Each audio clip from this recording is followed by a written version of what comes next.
So I'm in the middle of nowhere trying to escape the coronavirus.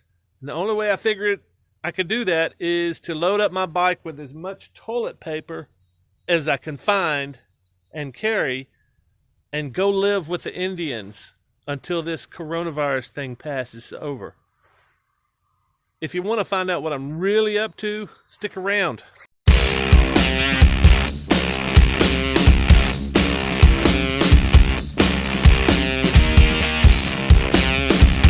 So I was joking about the toilet paper, but I was actually practicing some wonderful social distancing.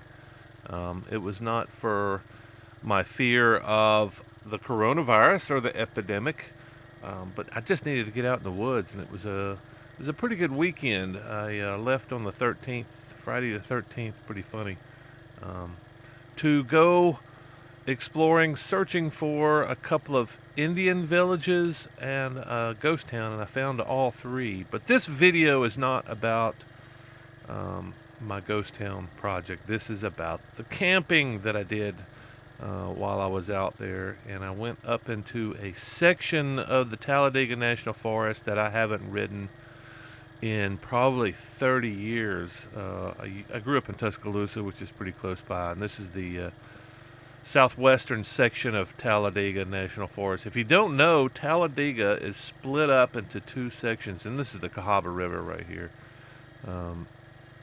Pretty spectacular river, especially up further north.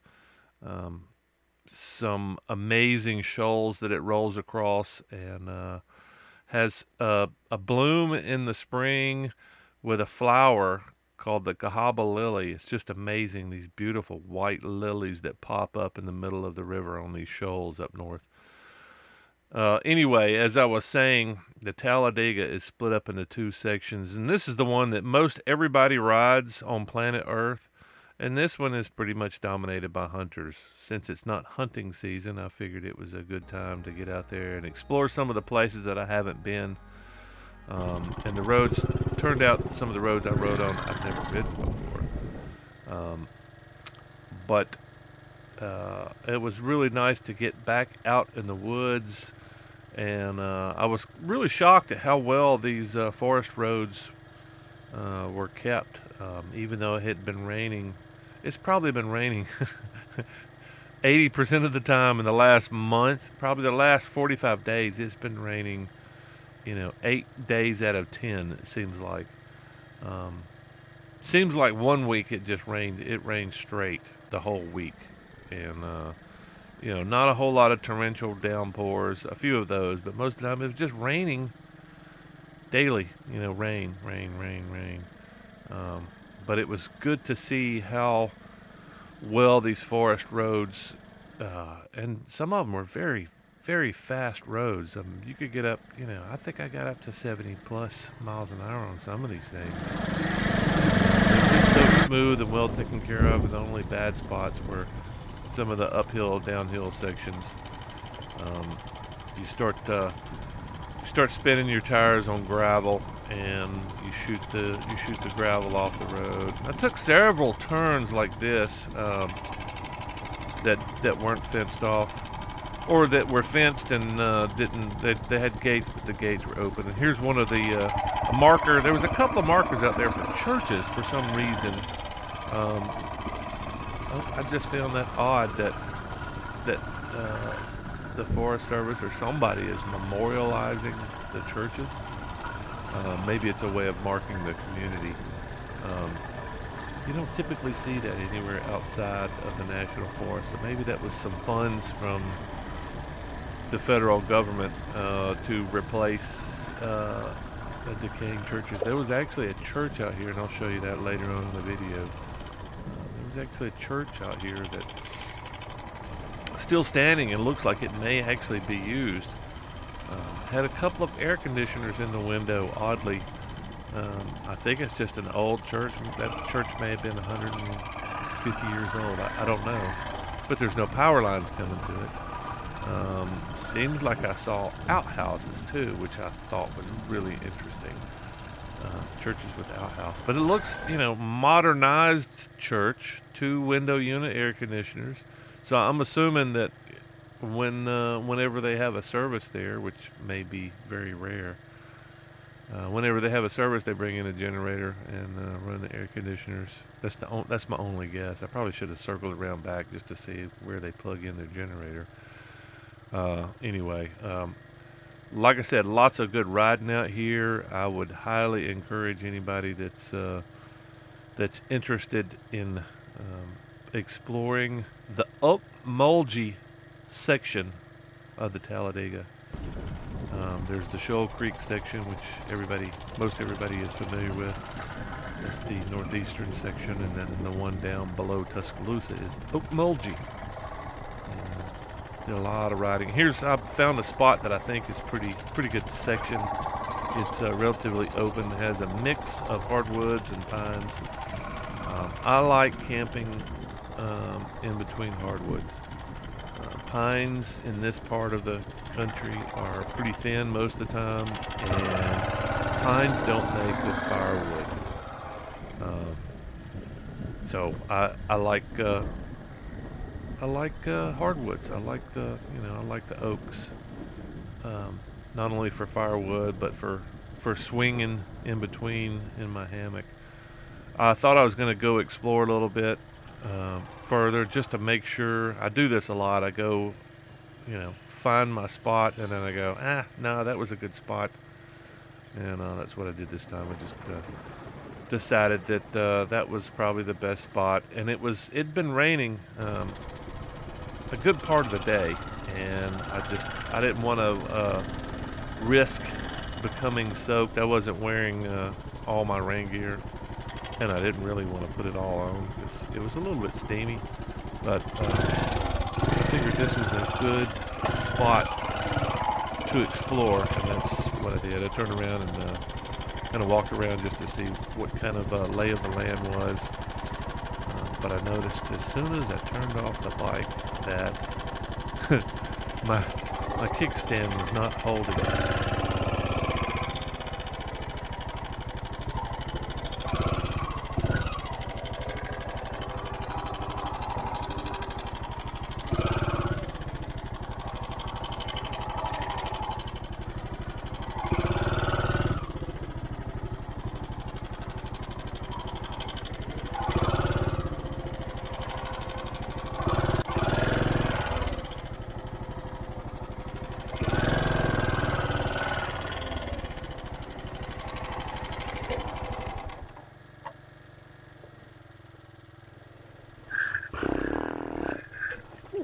Whoa!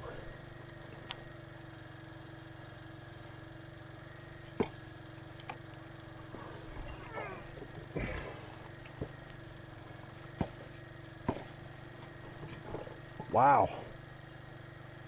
Nothing but mush here.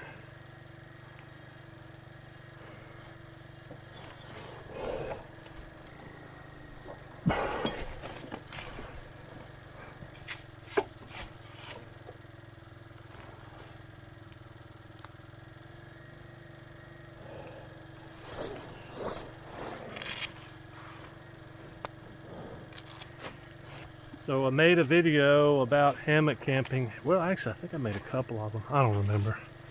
I don't know from hammocks. But one of the most important things about hammock camping is primarily you start with the distance between the two trees. I had a little bit too much distance between this one and the far tree over there, and the one in the middle is too short, so I figured I would come over here, and these are pretty close. Not just that, I don't have to clear out a spot, I don't have to move all that dead wood, and I still get to see through this clearing, and I still get to use all this hardwood that's on the ground. I think this is a good spot. I'm hoping it's not going to be too busy. This is a crossroads. I haven't heard any vehicles yet, but clearly somebody's been in here this week because I've seen some tracks. But now I'm going to see if I can get I'm going to see how hard it is to get my bike back in here. Let us see. Let me drop my helmet right here. And if this doesn't turn out to be a good spot, this is a much better spot in here. It's flatter. There's less undergrowth, less brush in the way that I had to clear, even if I had to move. But I'm gonna get the bike up in here if I can.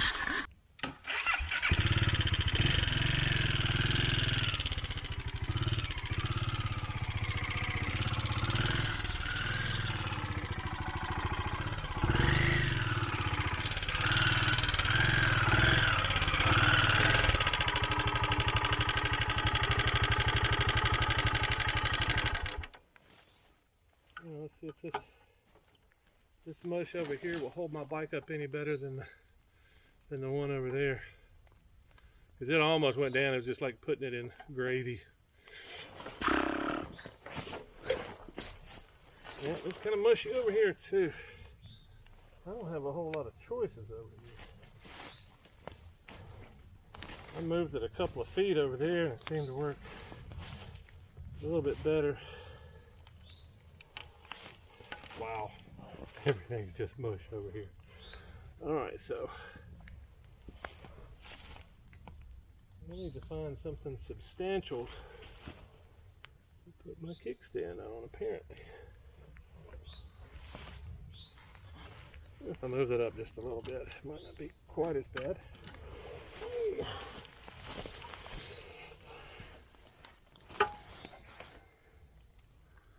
It's all pretty bad. If I could just get me a stump or something off the ground. Hold this thing up. I'll get me a couple of pieces of dead brush. Oh, that was pretty slick. Pretty impressed with myself.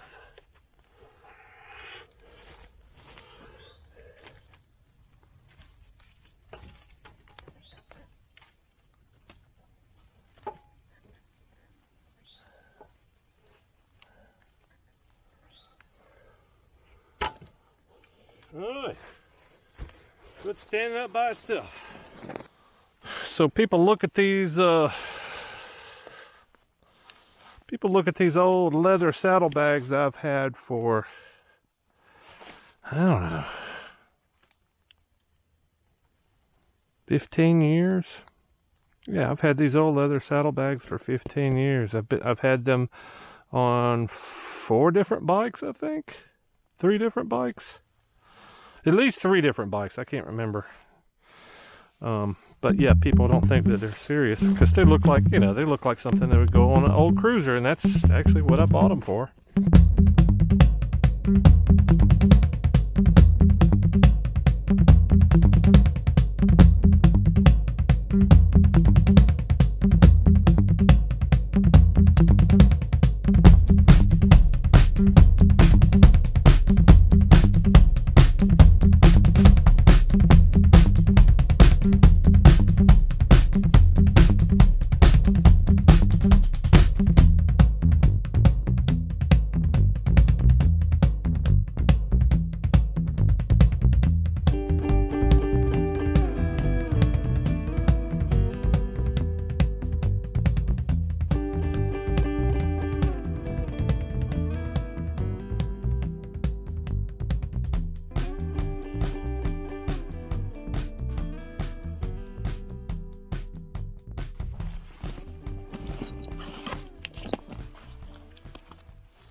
Some good wood.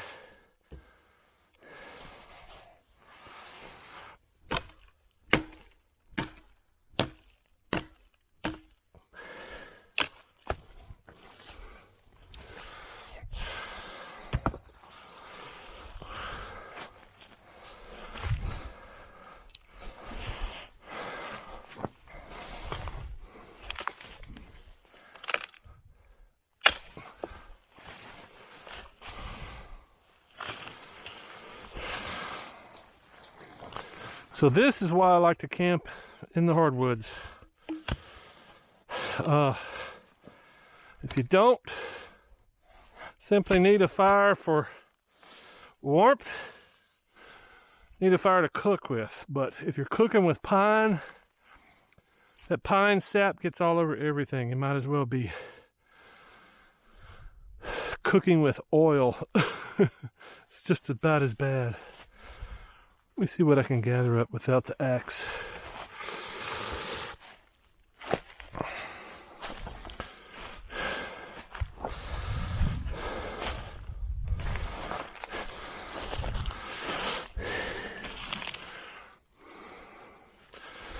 So pine, there's nothing wrong with starting a fire with pine.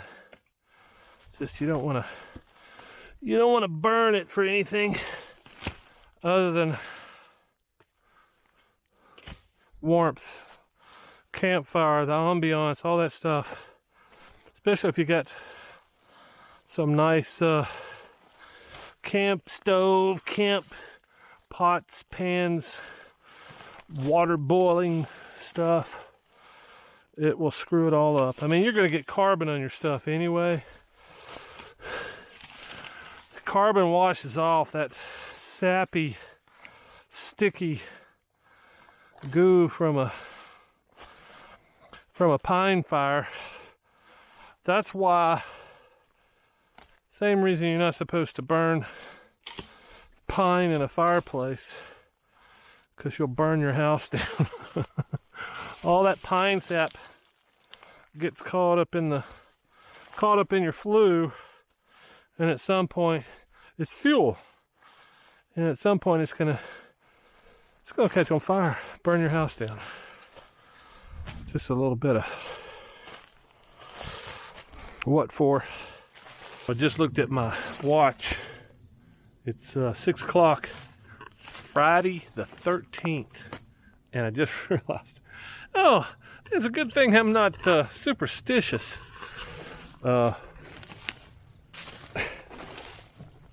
I'm digging my setup. I'm digging my camp spot. I wished I was closer to the edge over there so I could look down. There's a pretty good open spot down there. It looks like maybe either they clear cut that, or maybe this was a burn area. I don't know. There's some burn stuff. I'm fixing to burn some stuff here in a minute.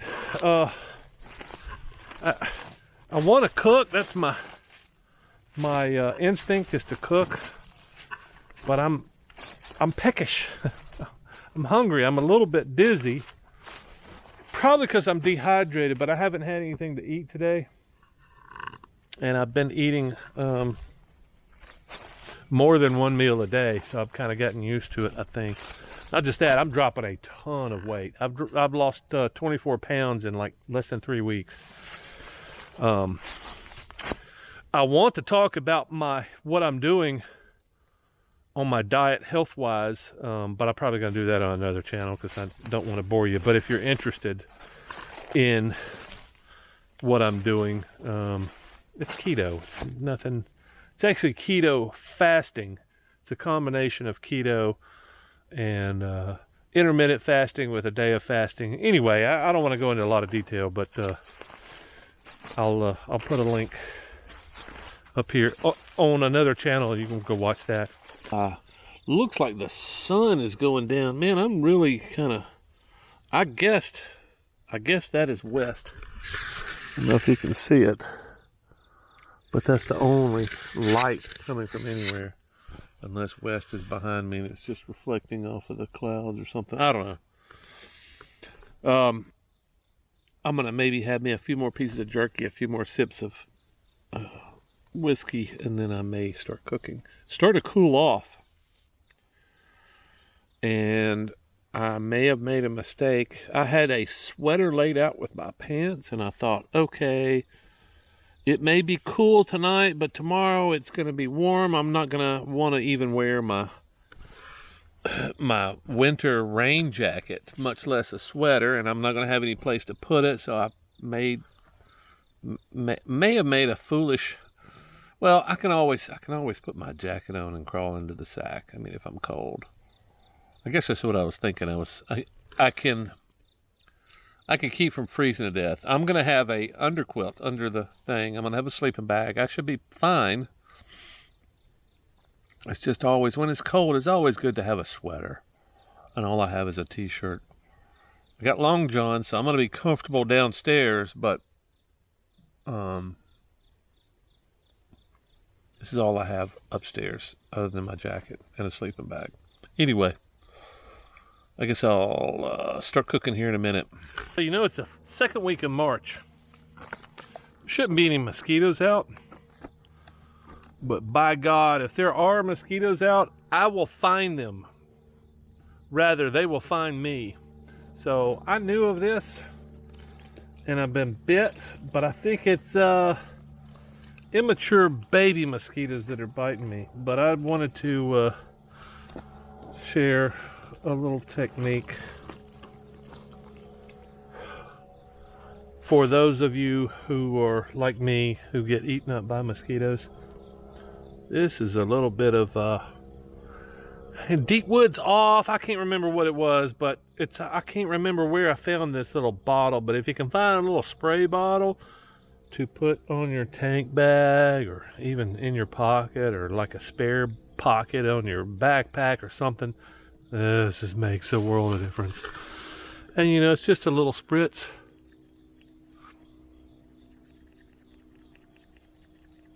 Well, I say I haven't used it in a while. There we go. Takes a while to get it up. I don't know if you can see it. Just a little spritz, and you will sleep well at night. If you're like me, I will be eaten alive, and this is the time of night that they come out. But anyway, just a little tip. We're going to try a quick light method. I've never done this before, and it may not work. Quite possibly will not work. But I mean, what's it going to hurt? I've drank most of my tickle. It was so good. I was a little dehydrated. I don't want to blame it on my dehydration. I want to blame it on the fact that I'm celebrating, God, 4 months of not being out in the woods. It's hard for me to believe that. It's hard for me to believe that I have been doing something other than moto camping. I have most definitely ridden my motorcycle. No doubt about that. I ride my motorcycle a lot, but I don't know how I have gotten away from moto camping. I just don't know how that's possible. I know it was cold. I know it was wet. But, you know, that's not an excuse. Hell, most of the moto camping I did last year was within, 30 miles of the house, so. Alright. I don't know if I'm filming any of this. I'm trying to get some kind of a wind block platform, something. And I'm going to take a little bit of the, I want to say paper towel, but it's a little bit thin for a paper towel. But I also want to, I'm just experimenting. This is an experiment. So now the key component of all this is, I'm about to drop, well, let's drop my headlight. I am about to drop, well, all right. I'm about to drop a little bit of my precious dickel on here, just to see if this will help this thing get lit, or if it's just going to hinder it. So, pull out my fire steel. maybe this thing.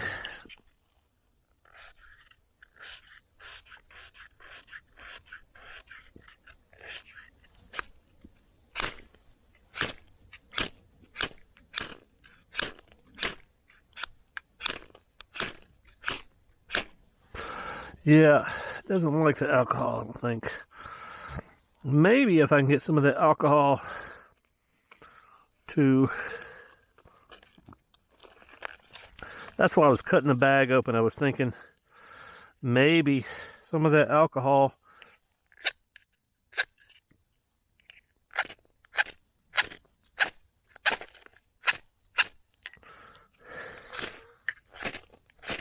there we go. It's exactly what I was hoping for right there. How about that? A little bit of alcohol.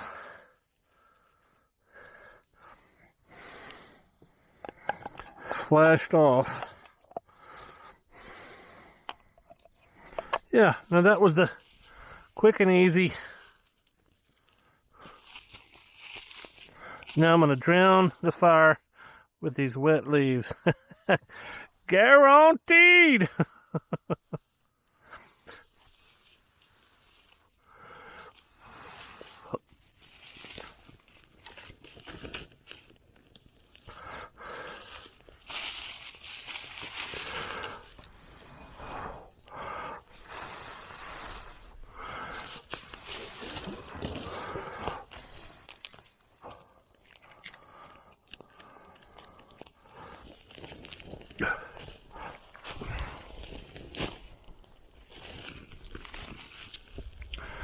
Yep. Wasn't expecting it to go that quick.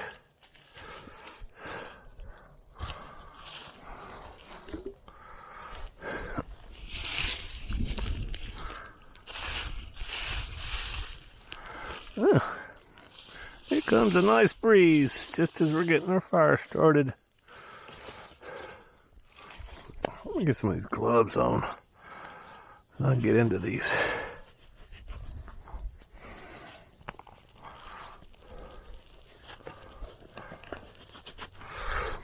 Branches without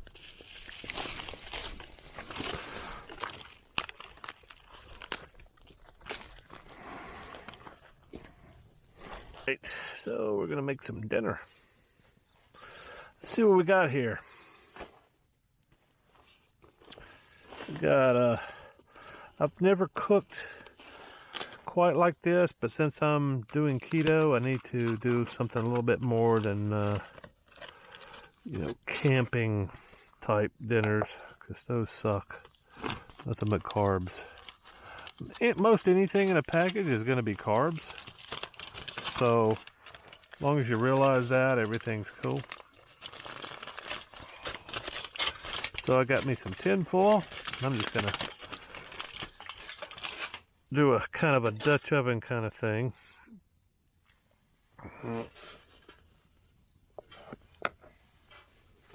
If I don't cut my foot off with this damn sharp ass blade. So I got mushrooms and peppers. I got broccoli.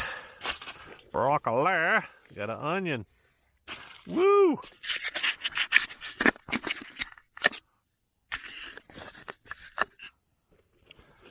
And I got some pre-cooked pork. And I got some spices that kind of mixed up. A little bit of fish. What is it? Fish powder. Yes.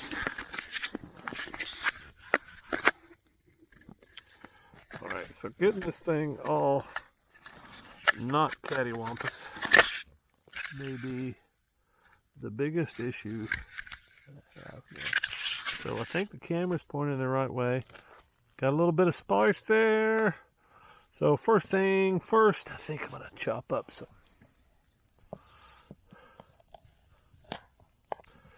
I'm going to get rid of most of this broccoli. Not a big fan of tough stalks, but we'll split this thing. Have some nice edible bites. How you like that? Just goes right onto the Dutch oven thingy, right? Yeah, just threw all this stuff in here. So I have been drinking, if that matters. If I slice off one of my fingers, then you'll know it was probably because I've been drinking. And this is not a normal kind of knife that I use. If I'm chopping up food, I have a huge knife. I'm all about the knives in the kitchen. And there we go. Chop this down a few more times. All right, so we got our broccoli. We got some mushrooms. Normally, I think I would I'd cook at different intervals. So normally I would cook the broccoli down or whatever else, the thicker vegetables, I would cook those down a little bit more before I added peppers and mushrooms and anything that cooks really quick.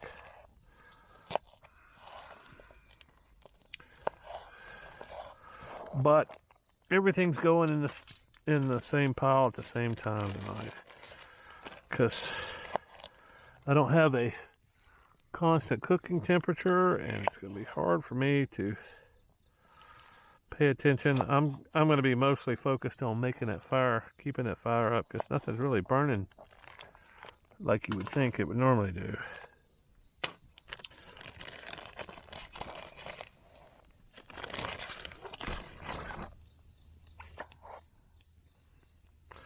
I slice my mushrooms weird, but that's the way I do it, you know. It's not I don't slice my mushrooms for other people. I slice them for myself. Yeah, once you get it started, kind of a pain in the ass to put together. But once you get it started, I think it's totally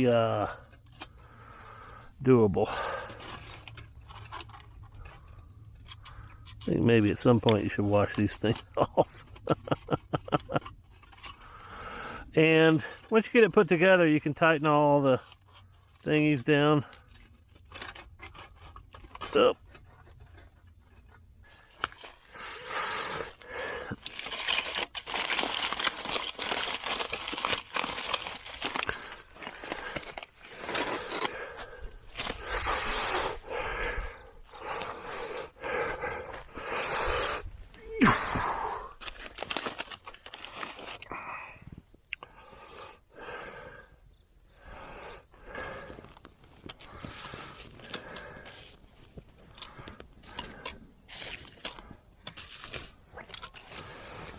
yeah, this is the first time I've cooked on a fire with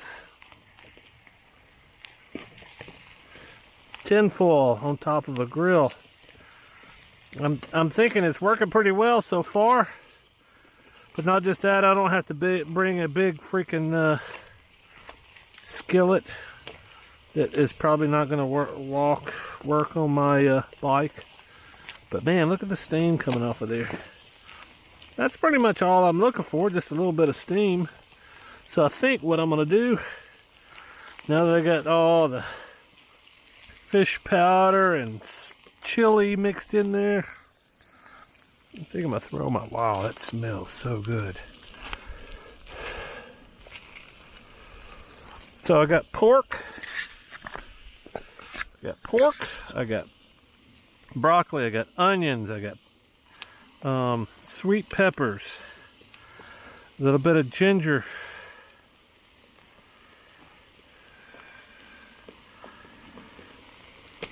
what else have I got? Mushrooms, and poured a little bit of my camelback in there. And I think at this point, now that it's all mixed up, I'm just gonna fold it back up. Hopefully you don't lose all that juice out of there at some point. Wow, that's hot.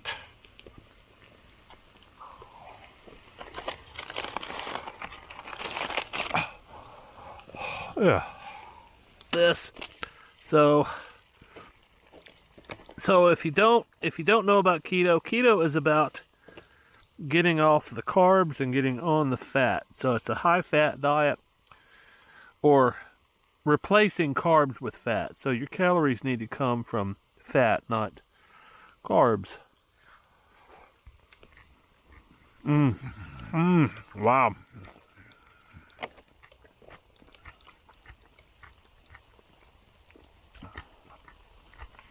A little bit of pork and onion. Wow, it's really spicy. I put a lot of powdered pepper in there. Wow.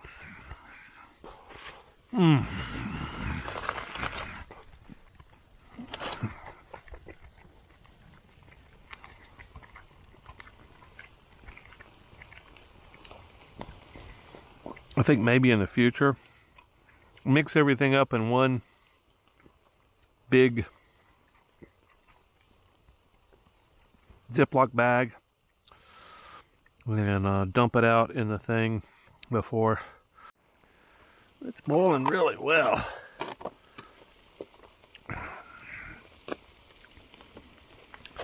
Just get everything mixed up real well. Maybe that's what's going on. I'm getting all that tropical spice. Let's try a little bit more pork, because that was the hottest piece that I had. Well,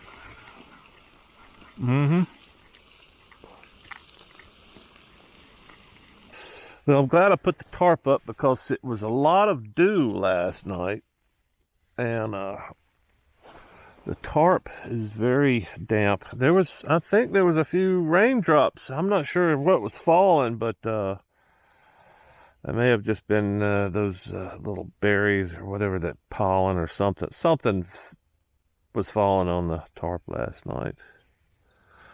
Sounded like raindrops. Could have been something else, whatever the heck is on top there, but lots to do, so I'm glad I put the tarp up.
Well, looks like it's going to be a spectacular day. I would say yesterday was a spectacular day, but it was very gloomy and spitty. It never really rained on me, although it looked like it rained several places. It spit on me for a good part of the day. It seemed like it was spitting most of the day. So maybe today will be, well, it certainly looks like it's going to be a lot nicer. You think when the clouds move away, the front coming in is a cold front, but I think it's just the opposite. I think it's supposed to get warm today. I think the low tonight is going to be in the mid-60s. The low I saw last night on my watch was 56. Instant coffee. I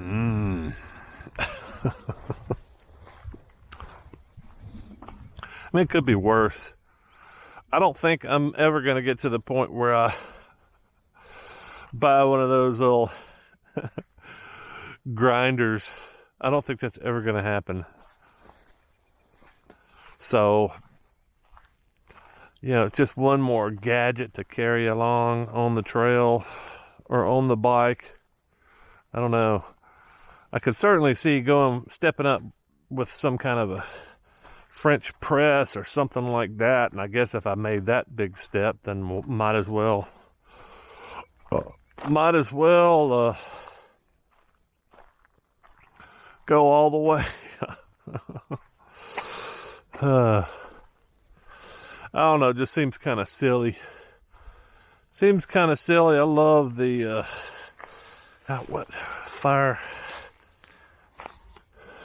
Firebox.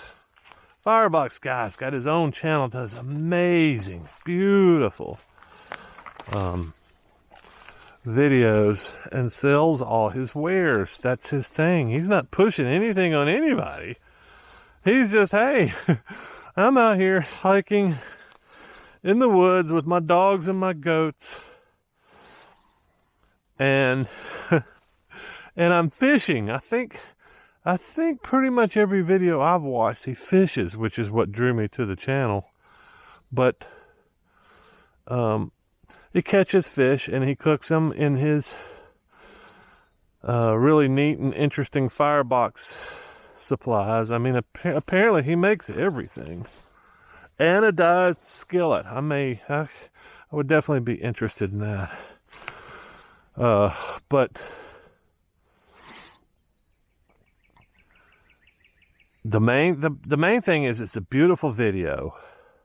It's very well done, and he just pulls his gadgets out and starts cooking with them. I think I've seen a couple where he talks about, hey, here's an interesting feature of this. But, it's not a commercial, although it turns out that it is. It certainly doesn't feel like one. It feels just so natural and so perfect, and, and why is me using this, my little collapsible stove, why is that not a commercial? Why is it not a commercial every time I use something? Why is that? Why am I not, the only difference is I'm not getting a check from any of these people. That's the big difference is I'm not getting a check, which is a shame.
Thanks for watching this video, this very long video, almost to the end. That's all the camping I've got for you, but I did visit 2 Indian villages, and I hope to put those up soon if you're into ghost towns. One of them is extraordinary. I'm still working on it because I've been invited back by the landowner to do a tour of the mound that he has, a very important mound in history, a historical mound. It's actually written about 500 years ago, so stay tuned for that. If you haven't already subscribed, hit the subscribe button and the bell notification. That way you get an email each time I put a video out, and you will know when I put the video out of this very significant mound where Hernando de Soto met a very important Indian chief. If you like the video, hit the subscribe button. If you got questions or comments, leave those below, and I'll see you on the next one.